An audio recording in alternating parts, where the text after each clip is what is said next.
തലസ്ഥാനത്തെ ഭക്തി നിർഭരമാക്കി പത്മനാഭസ്വാമി ക്ഷേത്രത്തിൽ ആറാട്ട് നടന്നു. ക്ഷേത്രനടയിൽ നിന്നും ആരംഭിച്ച ആറാട്ട് ഘോഷയാത്ര മടങ്ങിയെത്തിയതോടെ പൈങ്കുനി ഉത്സവത്തിന് കൊടിയിറങ്ങി.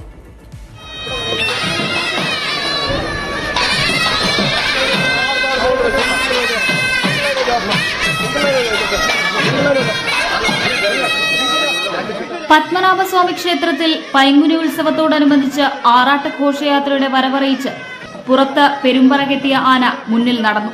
പള്ളിവാളേന്തി രാജകുടുംബം സ്ഥാനി മൂലം തിരുനാൾ രാമവർമ്മയും രാജപ്രതിനിധികളും പിന്നാലെ. വിഗ്രഹങ്ങൾ കൂടി പുറത്തെത്തിച്ചതോടെ തെരുവുകൾ ഭക്തി നിർഭരമായി.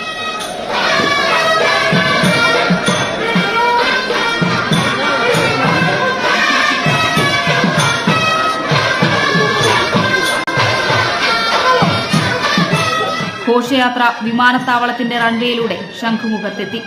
വിമാന സർവീസുകൾ പുനഃക്രമീകരിച്ച് റൺവേ പൂർണ്ണമായും ആറാട്ട് ഘോഷയാത്രയ്ക്ക് ഒഴിച്ചിട്ടിരുന്നു.